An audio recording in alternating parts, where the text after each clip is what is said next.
Hello composers, Mike here, and in this video you are going to learn what I consider the fundamental chords in music. Now I am going to teach you a very important lesson about chords. There are many different types of chords, but, and here is the important lesson, there are a few fundamental chords that you will use way more often than any other chord.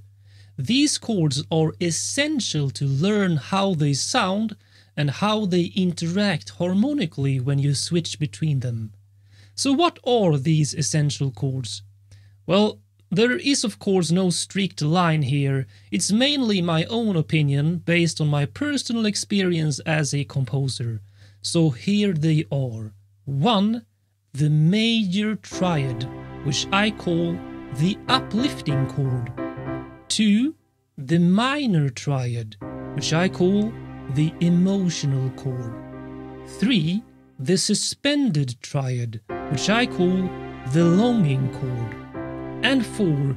The 7th chord, which I call the leading chord. There are so many more types of chords. 6th chords, altered chords, variations of 7th chords, extended chords, etc. But if you only learn these 4 types of chords as deep as you can, you will be able to compose amazing music in whatever style you want. Now here's a bonus tip for you. The major and minor triad chords are the 2 master chords that basically stand above all other chords. A guideline you can go by is to use all other chords as interesting additions to your storyline, but use the major and minor triad chords as the fundamental base ingredients in your chord progressions. They are like salt and pepper for cooking. Here is your action for this lesson.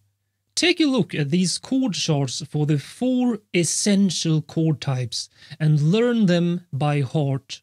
Then go ahead and practice playing these chords and creating chord progressions that use all these 4 types of chords. Let me quickly show you how to use these chord pattern formulas here. You can see the root, which is the key you are going to base your chord from. Then you go up by seminotes, which the number sequence is. So in the case of a major triad, going from this 1, 2, 3, 4. And then from this, 1, 2, 3, and you created a major triad. As you can see, root plus 4 plus 3. A minor triad is root plus 1, 2, 3 plus 1, 2, 3, 4. A suspended triad in a sus4 version is root plus 1, 2, 3, 4, 5 plus 1, 2. That's a sus4 chord, and then you have a sus2, which is root plus 1, 2 plus 1, 2, 3, 4, 5. So this is a sus2. And then you have the 3 most common versions of the 7th chord, which is a major 7, root plus 1, 2, 3, 4 plus 1, 2, 3 plus 1, 2, 3, 4. Major 7, minor 7 is root plus 1, 2, 3 plus 1, 2, 3, 4 plus 1, 2, 3.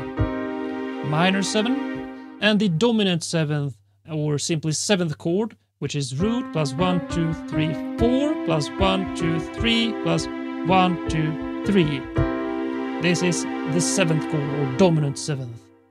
And please note that these chord patterns or chord formulas are for when you play the chords in the standard root position.